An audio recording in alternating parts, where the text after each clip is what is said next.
Muy buenos días para los que están conectados. El día de hoy entonces nos reúne el tema Fisiología de las vías urinarias inferiores.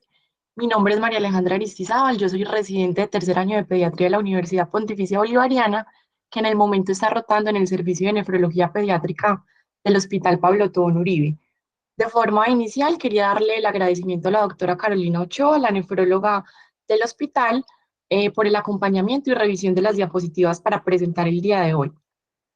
En cuanto a la tabla de contenidos, vamos a hablar primero de una breve introducción, dar unos conceptos grandes sobre la anatomía y la inervación vesicouretral, para posteriormente pasar al centro de la charla, que es lo que nos reúne hoy, y es el reflejo y la fisiología de la micción, para finalmente terminar con una breve explicación de cómo es esa adquisición de la continencia urinaria en la población pediátrica.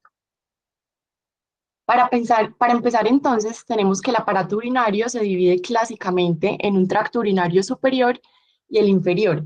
El superior conformado por los riñones y por los ureteres, y el tracto urinario inferior, que es el que nos compete el día de hoy, tiene el papel fundamental dentro de la fisiología de la micción y va a estar constituido por lo que es la vejiga urinaria, cuya misión principal es el almacenamiento de la orina, y la uretra, que sirve para el drenaje de la misma al exterior. En cuanto a algunos conceptos anatómicos, de forma inicial, tenemos a la vejiga como principal órgano. Va a ser un órgano muscular deformable que tiene esa doble función, tanto el almacenamiento como el vaciado de la orina. Esta va a estar constituida por tres capas: un urotelio, una capa intermedia vascularizada que tiene tejido conectivo y fibroblastos, que es la lámina propia, y finalmente una capa de músculo liso, que es el músculo que conocemos como el detrusor. Vemos entonces en esta imagen cómo los ureteres van a transportar la orina desde la pelvis renal hasta la vejiga y van a penetrar a la altura del trígono vesical en un sentido oblicuo. De esta manera, les permite atravesar de forma como más longitudinal el músculo detrusor, y así cuando la vejiga se contrae, los ureteres se cierran más e impiden que la orina se regrese hacia ellos, evitando así lo que conocemos como el reflujo vesicoureteral. Vemos entonces que estos orificios ureterales y la uretra, como lo vemos en la imagen, delimitan una zona triangular llamada el trígono vesical, que va a ser mucho más lisa que el resto de la mucosa, y ahorita vamos a ver pues la importancia dentro de la micción. El músculo detrusor, por su parte, va a estar formado por un músculo liso longitudinal y por un músculo liso circular. Este tiene fibras muy dispersas, pero cuando se contraen al unísono, realmente van a ser muy eficaces, y esa contracción provoca la continuidad entre la vejiga, el trígono y la uretra, de modo que esta estructura se transforme como en una especie de tubo que permite el vaciamiento de la orina. Entonces acá vamos a mirar cómo es esa capacidad vesical en los niños, y acá les traigo por grupo etario un aproximado de cuántos son los mililitros de esa capacidad vesical. Sin embargo, pues la idea no es leer lo que tengo en ese momento en la diapositiva, pero sí podemos tener muy presente que en los niños entre los 2 y los 16 años podemos usar una fórmula para hacer ese cálculo de esa capacidad vesical, que sería la edad del paciente en años más 2 por 30 mililitros, y esto nos da pues como este aproximado. Por su parte, tenemos entonces el otro órgano importante, que es la uretra, que va a ser el conducto por el cual la orina se expulsa al exterior, que se inicia a nivel del cuello vesical y finaliza en el meato externo. En el hombre se diferencian cuatro porciones, que es la uretra prostática, la membranosa, vulvar y peneana, y adicionalmente de conducir la orina, pues también se encarga de la conducción del semen en el momento de la eyaculación en los varones. La uretra de la mujer no va a presentar esa diferenciación por su escasa longitud, conocemos que es de aproximadamente 4 centímetros. Entonces, este conducto como tal no va a tener orina, excepto en el momento de la emisión, porque su luz siempre va a estar ocluida a consecuencia de esa tensión de las fibras elásticas que están dispersos en el músculo liso de sus paredes. Y por su parte, tenemos los esfínteres, que es muy importante para poder entender toda esa fisiología de la micción, y estos como tal tienen la misión de mantener la orina en la vejiga durante la fase de llenado y facilitar su eliminación durante la micción. Vamos a tener entonces dos esfínteres principales: el esfínter liso interno, que va a rodear ese cuello vesical o la porción inicial de la uretra, y está constituido por un engrosamiento de las fibras musculares del detrusor. Tienen una inervación autonómica que es fundamentalmente adrenérgica. Por su parte, el esfínter estriado externo está situado alrededor de la uretra y está conformado por fibras musculares circulares que llegan hasta el cuello vesical. Su control va a ser voluntario y va a depender del sistema nervioso central a través del nervio pudendo, que ahorita pues vamos a explicar un poco más. Con respecto a la inervación vesicouretral, entonces tenemos que tener presente que existen receptores tanto propioceptivos como esteroceptivos. Los propioceptivos son receptores de presión y de volumen que están principalmente ubicados a nivel de todo el trígono, y esta sensibilidad propioceptiva del cuello vesical va a ser transmitido por los nervios hipogástricos hacia la médula toracolumbar. Y los esteroceptivos, por su parte, son receptores táctiles, dolorosos y térmicos, ubicados principalmente en la mucosa y en la submucosa, y estos receptores conducen su sensibilidad a través de los nervios pélvicos. En la uretra posterior y en los músculos esqueléticos del piso pélvico también existen receptores propioceptivos, y esta sensibilidad propioceptiva se va a conducir a través de los nervios pudendos hacia la médula sacra. Entonces tenemos que este tracto urinario inferior va a recibir una triple inervación a través de lo que es el sistema nervioso simpático, parasimpático y somático, y estos tres actúan de forma sinérgica, modulados por centros encefálicos y medulares. Acá en esta imagen voy a explicar lo que son esos tres circuitos importantes que le mencioné. De forma inicial, entonces tenemos el circuito simpático, que lo podemos ver en la imagen en la parte superior derecha, y vemos que este sistema simpático va a tener su núcleo en la médula dorsolumbar a nivel aproximadamente entre T10 y L2. El nervio principal va a ser el hipogastrio, que estimula ese músculo liso uretral e inhibe el músculo detrusor, actuando principalmente sobre los receptores, como lo vemos en la imagen, alfa 1 adrenérgicos a nivel uretral y del cuello vesical, y los beta 3 adrenérgicos a nivel vesical. Este circuito simpático tiene como principal neurotransmisor la noradrenalina. El segundo circuito que podemos ver entonces es el circuito parasimpático, que lo vemos pues en la mitad de la imagen. Este va a tener su núcleo en la médula sacra a nivel de S2 y S4. Actúa a través del nervio pélvico, cuya función principal va a ser esa contracción del detrusor, actuando sobre los receptores muscarínicos M2 y M3, que son activados principalmente por la acetilcolina. Sin embargo, el sistema parasimpático también actúa sobre receptores uraminérgicos que se activan por el ATP y relajan el músculo liso uretral mediados por el óxido nítrico. Estos estímulos van hacia la médula sacra por esas ramas aferentes ya mencionadas del nervio pélvico hasta S2 y S4, y ya posteriormente llegan a la protuberancia por la región central de los haces de Golgi-Burdach, sin hacer sinapsis, hasta llegar al centro pontino, que va a ser el centro de la micción, que ahorita profundizaremos un poquito sobre ese control a nivel de ese centro. Y por su parte tenemos el otro circuito, que es la inervación motora o somática, que vemos en la parte inferior derecha. Y ese sistema somático va a tener también su núcleo a nivel de la médula sacra, principalmente a nivel de S2 y S4, es decir, a la misma altura donde está el núcleo parasimpático, pero tiene una ubicación diferente, que es lo que conocemos como el núcleo de Onuf. Su nervio es el pudendo, y este va a estimular la contracción del esfínter uretral externo o estriado mediante la acetilcolina, activando principalmente los receptores nicotínicos.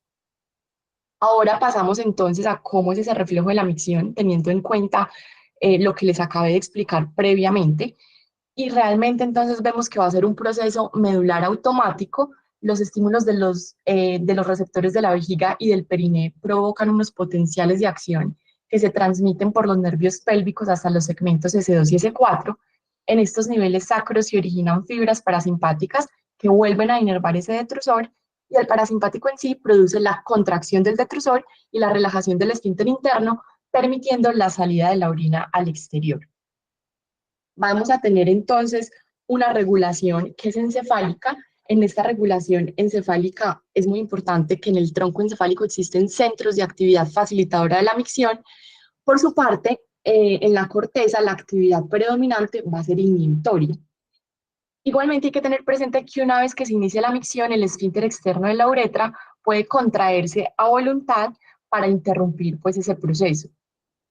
En el bulbo raquídeo está el núcleo Raphe magnus serotoninérgico que modula estímulos procedentes de la vejiga, y en el núcleo reticular magnocelular se relaciona mucho más con la inhibición de esa motilidad vesical. Pero por encima de los centros medulares, realmente el centro más importante y el centro facilitador de la micción se encuentra a nivel de la protuberancia, que es el centro pontino, y este está en contacto directo con el centro sacro por fibras reticuloespinales, y es el que permite o facilita la micción. En cambio, en el núcleo mesencefálico tendría pues como una relación más directa con la inhibición de la micción. Ya por su parte, como les dije de forma previa, en los centros corticales interviene todo lo que es ese control voluntario del reflejo miccional. Y en esa corteza cerebral, a nivel del lóbulo frontal y la rodilla del cuerpo calloso, existe una representación del esfínter de la uretra en el homúnculo que conecta la vía piramidal con el núcleo pudendo. Vamos entonces a profundizar un poquito cómo son esas fases de la micción y a desglosar lo que hemos venido mencionando a través de las fases que son primero almacenamiento y llenado y segundo la parte del vaciamiento. Entonces en la primera fase de llenado y almacenamiento, pues entonces la vejiga se va a relajar y va a ir aumentando de tamaño según va almacenando cantidades crecientes de la orina. Esa primera sensación del deseo de orinar aparece como una respuesta del sistema nervioso al estiramiento de la pared. Por eso, esa capacidad de almacenamiento exige que tengamos un esfínter funcional y un músculo de pues un detrusor como tal muy estable. La vejiga va a permitir ese llenado a bajas presiones por las propiedades visoelásticas que tiene, y primero se produce un estiramiento de esas fibras elásticas hasta que llega ya a un límite en el que van a participar las fibras colágenas, con el objetivo de mantener un tono constante, que es lo que conocemos como la acomodación. Durante esta fase hay un predominio del simpático sobre el parasimpático que va a estar inhibido. Entonces acá se da una regulación nerviosa durante la fase de almacenamiento, y es que la vía del simpático está activado como una consecuencia de ese estímulo de la distensión vesical. Entonces el nervio hipogástrico va a transmitir esa información desde la vejiga hacia la médula sacra, y esa información llega hasta el núcleo pontino y hasta el córtex cerebral. El nervio hipogástrico entonces va a activar los receptores alfa-1 adrenérgicos uretrales, contrayendo el esfínter uretral interno, y activa los receptores beta-3 adrenérgicos de la vejiga, produciendo esa relajación vesical. Este mecanismo va a estar mediado por la liberación de la noradrenalina. Y durante esta fase de llenado también se activa el sistema somático a través del pudendo, que va a estimular mediante la acetilcolina los receptores nicotínicos, y esto facilita la contracción del esfínter uretral externo y de los músculos del piso pélvico. Entonces en sí vemos que esta fase de llenado es un proceso pasivo que depende de esa musculatura lisa vesical y de la inhibición del sistema nervioso parasimpático. Durante el llenado vesical, pues realmente, como dije, no se detecta una actividad del sistema parasimpático. No obstante, se ha observado que existen unas pequeñas contracciones que mantienen el tono vesical y que dependen más que todo es del sistema nervioso simpático. Y de aquí surgen dos teorías, que son la miogénica y del urotelio, que voy a explicar ahorita de forma breve. La primera, que es la teoría miogénica, habla que durante el llenado vesical hay una actividad que, como dije, no depende de ese sistema parasimpático, sino que mantiene el tono vesical y origina unas pequeñas contracciones y relajaciones que no son sincrónicas y que dependen de ese sistema nervioso simpático.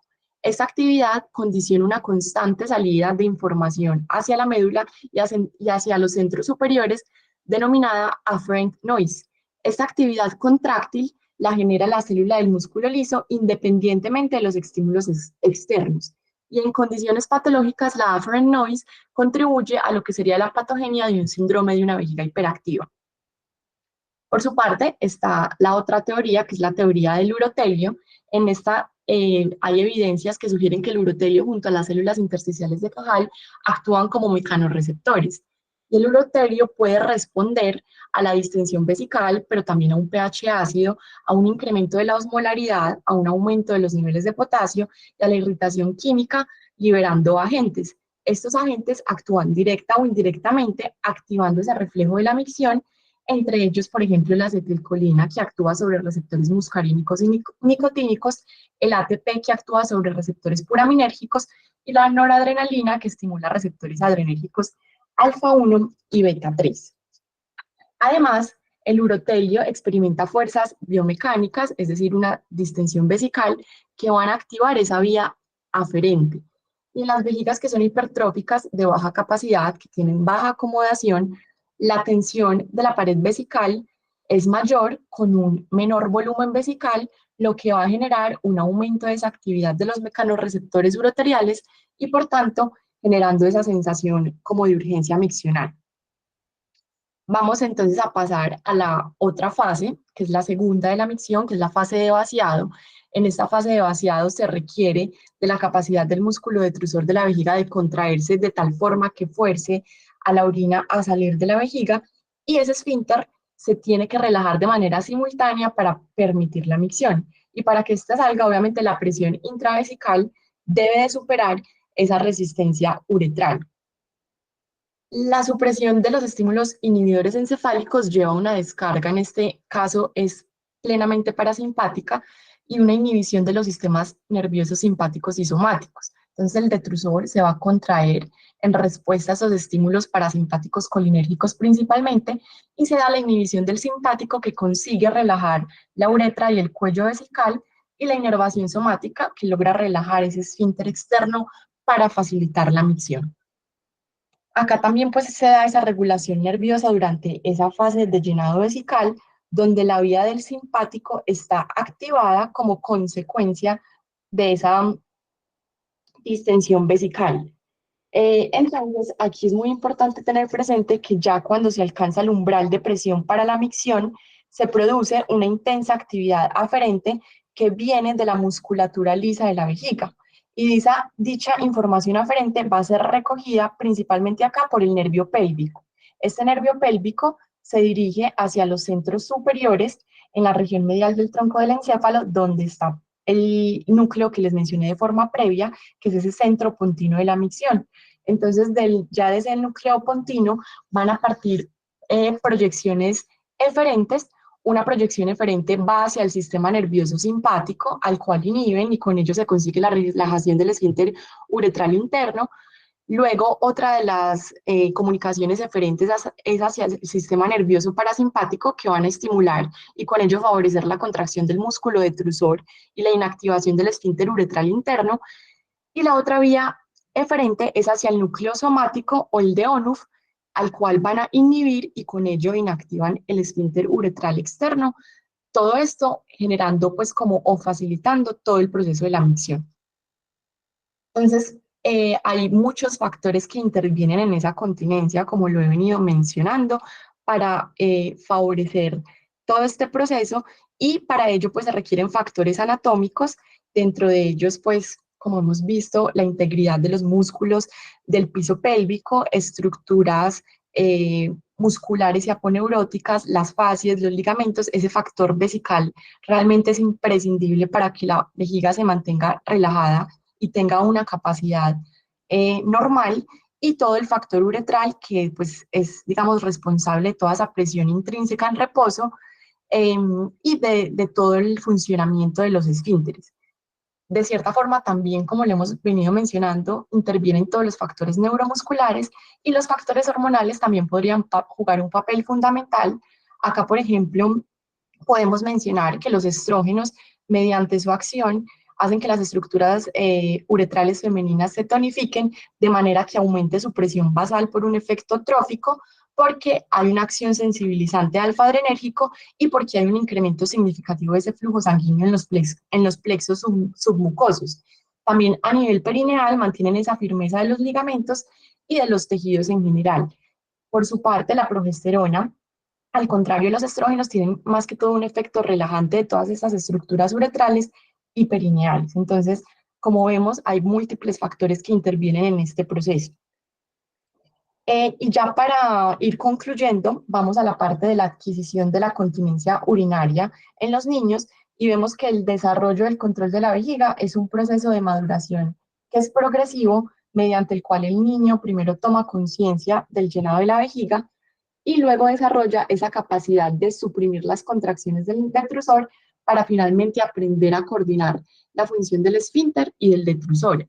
Vemos que en los menores de 2 años la micción se va a producir como un arco reflejo en la médula sacra y es lo que llamamos como los fisiológicamente incontinentes, y ya a partir de los 2 años el niño empieza a reconocer esa sensación de llenado y adquiere la capacidad de inhibir la contracción del detrusor, logrando iniciar la micción de forma consciente, coordinando el detrusor con el esfínter. Y a medida que va aumentando esa capacidad vesical con la edad, como lo vimos de forma previa, va disminuyendo esa frecuencia miccional, logrando adquirir esa continencia diurna aproximadamente a los 4 años y la continencia nocturna que va a ser más tardía hasta los 5 y los 7 años. Entonces ya para terminar y para concluir, como vimos a través pues, de esta charla que fue plenamente fisiológica, vemos que el control de la vejiga es un proceso complejo en el que intervienen varios órganos, músculos y nervios que trabajan de forma conjunta y sinérgica. Conforme la vejiga se va llenando de orina, esta se va relajando, pero hay otros músculos que ayudan al control de la misma, como los esfínteres que mantienen y permiten mantener cerrada esa uretra.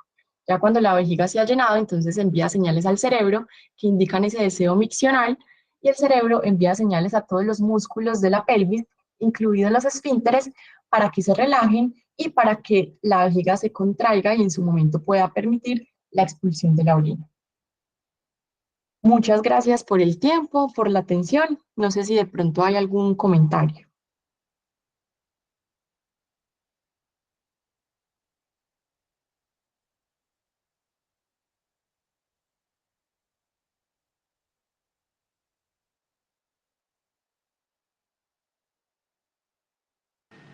Hola, buenos días, ¿cómo estás? Muy bien, doctora. ¿Y usted? Bien, gracias. Bueno, en primer lugar, pues gracias, la revisión estuvo completa, clara, se entiende claramente pues como los conceptos que trataste de transmitir. Creo pues que eso es lo más importante. No es un tema necesariamente sencillo, sin embargo, creo que lo hiciste lo suficientemente claro para poderlo hacer pues como amigable a todos los que estaban asistiendo. No tengo realmente pues como preguntas que hacerte.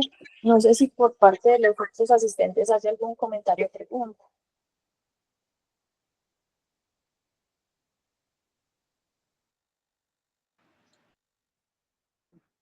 Hola doctora, ¿cómo estás? Buenos días. Buenos días, ¿cómo está? Mm, Bien, mira, este tema del árbol urinario inferior y toda la parte de, de la respuesta fisiológica, tanto a receptores autonómicos, tanto propios del árbol urinario como del simpático y del parasimpático, definitivamente es importante que nosotros, tanto como clínicos como quirúrgicos, estemos familiarizados no solo para conocer el proceso normal de maduración del árbol urinario, porque a veces yo creo que podemos caer en el error de sobrediagnosticar niños muy chiquitos con patologías urinarias miccionales cuando realmente hace parte de su proceso de maduración normal. Y por otro lado, también ser como muy consecuentes con el uso de algunos medicamentos, tanto que tienen un efecto directo en el árbol urinario como aquellos que tienen efectos colaterales. A veces tenemos niños medicados por otras causas en donde algunas moléculas pueden afectar también el mecanismo normal de la micción. Entonces, siempre yo creo que muy agradable volver a repasar estos conceptos y por supuesto, poderlos aplicar en la parte clínica en el momento.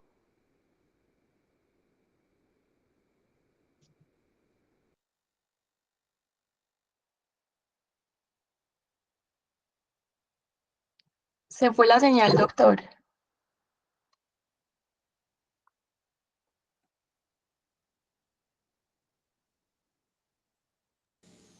Yo solamente quiero felicitarte. En 20 minutos nos resumiste un par de capítulos extensos de fisiología, de urología y de muchas cosas. Yo creo que así es como se deben hacer las presentaciones excelente me pareció. En 20 minutos nos resumiste todo ese tema. Y claro, y digamos, como decimos, de coquito.